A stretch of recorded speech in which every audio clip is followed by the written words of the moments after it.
యాక్చువల్గా అదంతా కూడా ఎంక్వైరీలో తేలుతుందండి. ఎందుకంటే ఆల్రెడీ ఎంక్వైరీ చేయడానికి మేము కూడా సిద్ధపడ్డాము. దానికి కూడా కంపెనీ వాళ్ళు కూడా సహకరిస్తున్నారు. డెఫినెట్గా అటువంటి పరిస్థితి ఏదైనా వచ్చిందనుకుంటే, నేను ఇందాక ఒక మాట చెప్పాను మీకు, అదే ఇప్పుడు కంపెనీలోనే యాక్సిడెంట్ జరుగుతుంది, ఏదో ఒక యాక్సిడెంట్ జరుగుతుంది. యాక్సిడెంట్ జరిగిన తర్వాత దాన్ని మనం ఎలాగ హైడ్ చేయాలనుకునే దానికన్నా ఇమీడియట్గా అక్కడున్న వాళ్ళని క్షతగాత్రులను ఎలా బయటికి తీసుకురావాలనే దాని మీద దృష్టి పెడితే ఇటువంటి ప్రాబ్లమ్స్ ఉండవు. నేను కంపెనీ వాళ్ళకు కూడా అదే చెప్తున్నా, అన్ని కంపెనీస్కి, ఒక కంపెనీ కాదు, ఫర్దర్గా అన్ని కంపెనీస్కి కూడా ఏదైనా యాక్సిడెంట్ జరిగింది స్టాండ్ అయ్యి నుంచొని ఇమీడియట్గా ఇన్ఫర్మేషన్ ఇస్తే ఫర్దర్గా గవర్నమెంట్ కూడా ఇన్వాల్వ్ అయ్యి వాళ్ళకి క్షతగాత్రులను ఎక్కడికి పంపించాలి, ఏం చేయాలనే దాని మీద కూడా మేము దృష్టిలో పెడతాం. అటువంటి జరగకుండా చూసుకునే బాధ్యత తీసుకుంటాం. అటువంటిది ఏదైనా ఉందంటే కనుక నేను ఎంక్వైరీ చేసుకుంటాను.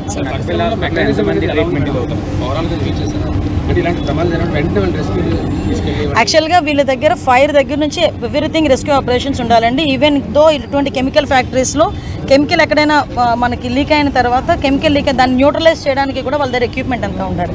ఎస్పెషల్లీ ఇవన్నీ ఉన్నాయా లేదా అనేది మీ అందరికీ తెలుసు. నేనేదో ప్రతిసారి మాట్లాడే విషయం కాదు.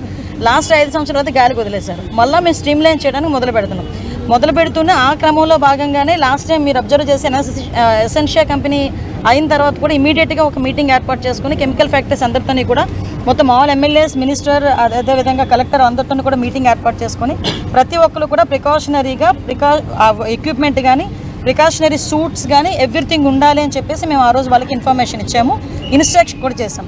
ఎస్పెషల్లీ దాన్ని బేస్ చేసుకుని ఫర్దర్గా వాళ్ళు ఏం చేశారని తెలుసుకోవడానికి, ఇంకా ఏం చేయాలని చెప్పడానికి మొన్న యాక్చువల్గా మీటింగ్ పెడదాం అనుకున్నాం. చిన్న ఎలక్షన్ కోడ్ వల్ల మీటింగ్ పెట్టలేకపోయాం. ఎలక్షన్ కోడ్ అయిన వెంటనే కూడా దాని మీద కూడా మీటింగ్ పెడతాం. అంటే ఎన్ఐసీ చిన్నపిల్లలు నవజాత శిశువులకు వెళ్ళే ఆక్సిజన్ సరఫరాని ఒక రౌడీ షీటర్ ఆపేశారు. అంటే మీరు గతంలో విజిట్ చేశారు, సీసీ కెమెరా పెట్టారు, దాని తర్వాత సెపరేట్ అయింది. మళ్ళీ రౌడీ షీటర్లు గంజాయి బ్యాచ్లు కేజీఎస్లో తిరుగుతున్నారు. రీసెంట్గా పెద్ద ప్రమాదం అంటే తప్పింది అని చెప్పుకోవచ్చు. అక్కడ సిబ్బంది అప్రమత్తం వల్ల ఒక ఆక్సిజన్ సరఫరాని పూర్తిగా బ్లాక్ చేస్తారు రౌడీ షీటర్ ముగ్గురు. దీని మీద ఎలా చూడాలి మీరు ఏమంటారు? కేజీఎస్ ఇష్యూ యాక్చువల్గా రౌడీ షీటర్ అతను, మీరు ఎవరైతే చెప్పారో అతను రౌడీ షీటర్. ఆ రౌడీ షీటర్ కూడా మనకి మ్యాక్సిమం అరెస్ట్ కూడా చేయడం జరిగింది. రౌడీ షీటర్ని కూడా అరెస్ట్ చేయడం జరిగింది. మీరు అబ్జర్వ్ చేయాలంటే ఇటువంటి ఫర్దర్గా ఇప్పుడు జరగకుండా చేయడానికి యాక్చువల్గా సీసీ కెమెరాస్ అన్ని ఏర్పాటు చేయాలి అని చెప్పి ఇక్కడే కాదండి, మేమైతే ఓవరాల్గా స్టేట్ మొత్తం మీద 1,00,000 సీసీ కెమెరాలు ఏర్పాటు చేయాలని ఒక కృతనిశ్చయంతో ఉన్నాము. టార్గెట్ కూడా పెట్టుకున్నాం. ఇలాంటి హాస్పిటల్ ఏరియాస్లో ఓన్లీ కేజెస్ అనే కాదండి, ఈవెన్ దో మనకి ప్రైవేట్ హాస్పిటల్స్లో కూడా వాళ్ళు ఎంచుకున్న సీసీ కెమెరాస్ తాలూకా ఫుటేజ్ కూడా మాకు ఇవ్వమని చెప్పేసి డిపార్ట్మెంట్ వాళ్ళని కూడా మేము అడుగుతున్నాం. ఫర్దర్గా ఎందుకంటే రేపు పొద్దున్న వాళ్ళ మీద ఏదైనా అటాక్ జరిగినా, ఫర్దర్గా వాళ్ళకి తెలియకుండా ఏదైనా ఇన్సిడెంట్ జరిగినా ఇమీడియట్గా రెస్పాండ్ అవ్వడానికి. ఇప్పుడు మీరు మొన్న సీసీ కెమెరాలో ఇంచుమించుగా చెప్పాలంటే కాపాడిని, మొన్న ఈ ఇన్సిడెంట్ నుంచి బయటకు వచ్చామంటే ఆ సీసీ కెమెరాలో కాపాడిని. ఫర్దర్గా ఇప్పుడు విషయం ఏంటంటే మొత్తం రౌడీ షీటర్లు అందరి మీద కూడా వాళ్ళ తాలూకా మూమెంట్స్ మీద కూడా మేము దృష్టిలో పెట్టుకున్నాం. అంటే డిపార్ట్మెంట్ వాళ్ళందరికీ కూడా ఇన్స్ట్రక్షన్ ఇవ్వడం జరిగింది. ఎవరైతే రౌడీ షీటర్స్ ఉన్నారో రౌడీ షీటర్స్ తాలూకా మూమెంట్ ఎలా ఉంది, వాళ్ళు ఏం చేస్తున్నారు, వాళ్ళు ఎక్కడికి వెళ్తున్నారు, ఆ మూమెంట్ మీద కూడా మేము ఆల్రెడీ దృష్టి పెడుతున్నాము. ఫర్దర్గా కూడా ఇటువంటి జరగకుండా చూసుకుంటాం. తెలిసిందండి, తెలుసు. అందుకే ఇమీడియట్గా వాళ్ళందరినీ కూడా కస్టడీలోకి తీసుకోవడం జరిగింది. ఏదైనా ఒకటండి, నేను ఏమంటానంటే ఫర్దర్గా ఇప్పుడు ఈ గంజాయిని మ్యాక్సిమం అరికట్టడానికి మొత్తం అంతా మేము రిస్ట్రిక్ట్ చేసాం. మీకు తెలుసు, మొన్న రీసెంట్గా డీసీపీ గారు కూడా వచ్చి దగ్గర 35,000 కిలోల గంజాయిని కూడా మొన్న డిస్మాల్ చేశారు. ఇదే కాదండి, ఇంకా ఎక్కడ కూడా డ్రోన్స్ని ఏర్పాటు చేసుకొని ఈ డ్రోన్స్ ద్వారా కూడా కల్టివేషనే లేకుండా చేస్తున్నాం. అంటే మూలాల నుంచి మేము పైకి తీసుకొచ్చే ప్రయత్నం చేస్తున్నాం. కాబట్టి ఆ డ్రోన్స్ని ఉపయోగిస్తున్నాము, సీసీ కెమెరాలు ఉపయోగిస్తున్నాము. ముఖ్యంగా ఈ లా అండ్ ఆర్డర్ విషయంలోనే కానీ, రేపొద్దున్న క్రిమినల్స్ని పట్టుకునే విషయంలోనే కానీ, ఇన్వెస్టిగేషన్ విషయంలోనే కానీ విజిబుల్ పోలీసింగ్ అయినా ఇన్విజిబుల్ పోలీసింగ్ మీద ఎక్కువ ఆధారపడేటట్టుగా మేము చేస్తున్నాం. ఎందుకంటే పోలీసులు ఎంతవరకు పని చేయగలరు అంతవరకు పనిచేసినా మిగతాదంతా కూడా సీసీ కెమెరాలు, డ్రోన్స్ సర్వేలెన్సెస్లో కనుక ఉంటే ఫర్దర్గా కూడా ఎటువంటి ఇబ్బంది రాదనే ఉద్దేశంతోనే మేము పనిచేస్తున్నాం. లేదండి, అంటే ఇప్పుడు యాక్చువల్గా మీరు నాకు ఇన్సిడెంట్ తెలిసిన తర్వాత ఒకసారి వెళ్దాం అనుకున్నా. ఈ ఎలక్షన్స్ కోడ్ ఇవన్నీ ఉండటం వల్ల కొంత మేరకు నేను కూడా బ్యాక్ స్టెప్ వేయాల్సి వచ్చింది. ఇది అయిపోయిన తర్వాత డెఫినెట్గా నేను కేజీహెచ్ వాళ్ళతో, కలెక్టర్ గారితో కూడా కూర్చొని ఎంతవరకు సీసీ కెమెరాలు పనిచేస్తున్నాయి ఇవన్నీ కూడా నేను దగ్గరుండి పర్యవేక్షించుకుంటాను. సంబంధించి గత ప్రభుత్వంలో రాజీపేట గ్రామస్తులు లేదా చుట్టుపక్కల ఉన్నటువంటి గ్రామస్తులు అక్కడ ఉన్నటువంటి ప్రాబ్లం ఏదైతే ఉందో, అంటే వ్యర్థ పదార్థాలని సముద్రంలో తెలియజేశారు వాతావరణం, అప్పుడు ఏదో సద్దుమడుగు చేశారు. సో మీ గవర్నమెంట్ వచ్చిందంటే కూటమి ప్రభుత్వం వచ్చింది. సో ఈ పొల్యూషన్కి సంబంధించిన దాని మీద ఎలాంటి చర్యలు తీసుకోబోతుంది? యాక్చువల్గా పొల్యూషన్ కంట్రోల్ బోర్డుకి సంబంధించి కూడా మేము లాస్ట్ టైం మాట్లాడినప్పుడు ఏదైతే పైప్ లైన్ ఎంతవరకు వెళ్ళింది సముద్రంలోకి, అంటే సముద్రం లోపల వరకు వెళ్ళిపోతే ప్రాబ్లం ఉండదు. ఈ సముద్రం బయట వరకు వెళ్ళి మనం అక్కడ ఆగిపోతాయి కనుక అక్కడ ఉన్న మత్స్య సంపదకి కానీ ఆ చుట్టుపక్కల వాటర్ రిసోర్సెస్ కానీ కొంచెం కంటామినేట్ అయ్యే పరిస్థితి ఉంది. సో డెఫినెట్గా మేము ఆల్రెడీ ఈ విషయాలన్నిటి మీద కూడా కంపెనీ వాళ్ళు ప్రతి ఒక్కరికి కూడా సేఫ్టీ మెజర్స్ ప్రికాషన్స్ తీసుకోవాలని చెప్పి ప్రతి ఒక్కరికి కూడా కలెక్టర్ గారి దగ్గర నుంచి నోటీసులు వెళ్ళింది. వాళ్ళు యాజ్ పర్ దట్ పని చేయాలి. ఒకవేళ పని చేయలేదు అన్న పక్షంలో మా దగ్గరికి ఎటువంటి ఆధారాలు వచ్చినా కూడా మేము యాక్షన్ తీసుకోవడానికి రెడీగా ఉన్నాం. నేను ఒకసారి మాట్లాడుతున్నాను. ఇప్పుడు స్కూల్ జోన్లో ఎక్కువ మంది పిల్లలు గంజా తాగి చాలా మంది పిల్లల్ని ఇబ్బంది పెడుతున్నారు. రెండవది ఏంటంటే పోలీస్ పర్యవేక్షణ అక్కడ తక్కువగా ఉందమ్మా స్కూల్ జోన్లో. మరి ముఖ్యంగా ఎక్కువ పిల్లలు చదువుకున్న ఏరియా జ్ఞానపురంలో 15,000 మంది పిల్లలు రోజు చదువుకున్న ఏరియా.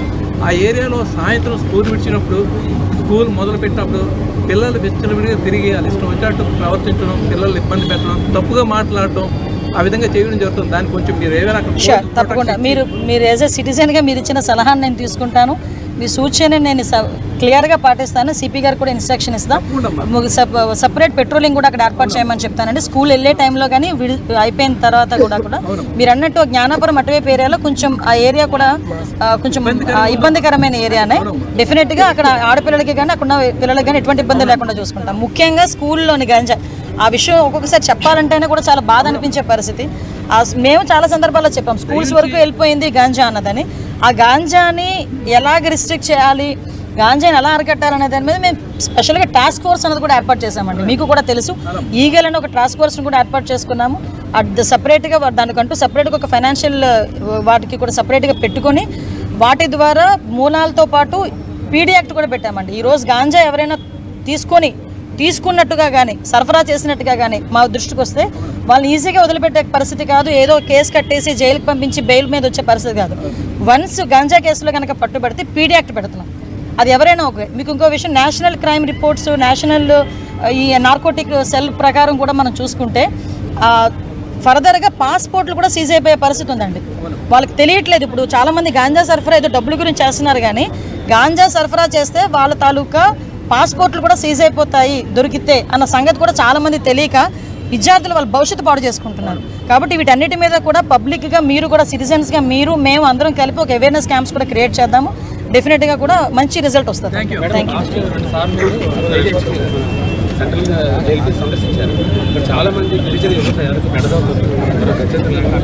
గంజాయి ఒక ఎస్టీ కమిషన్ వాళ్ళందరూ డీటెయిల్స్ తీసుకుని ప్రభుత్వంతో మాట్లాడి ఏమైనా వాళ్ళకి సహకారం అందించడానికి ఏమైనా వాళ్ళు మా ఆల్రెడీ గంజా కేసుల్లో వచ్చారండి వాళ్ళకి బెయిల్స్ రావడానికి కూడా చెప్పాను కదా, గాంజా కేసు అంటేనే బెయిల్స్ కూడా రావు. సో చాలామంది ఎస్టీ యువకులు ఇంచుమించు మీరు అన్నట్టు మన విశాఖపట్నం సెంట్రల్ జైల్లో ఉన్న వాళ్ళలో 50% ఎన్డీపీసీ కేసెస్ వాళ్ళు. సో వాళ్ళందరినీ కూడా పరిస్థితి ఎలా అయిపోయిందంటే వాళ్ళందరినీ బయటికి పంపిస్తే వాళ్ళు ఎలా చేస్తారు, అలాగని బయటికి పంపించేదానికి బెయిల్స్ కూడా వాళ్ళకి రావాలి. బట్ బెయిల్స్ వచ్చే పరిస్థితులు కూడా కనిపించట్లే. బెయిల్ వచ్చిన తర్వాత కూడా వాళ్ళు మంచి ప్రవర్తనతో ఉంటే ప్రభుత్వం ఏదైనా సహాయ సహకారాలు అందిస్తుంది. మళ్ళీ తిరిగి వాటి మీద కొంచెం అధ్యయనం జరుగుతుందండి.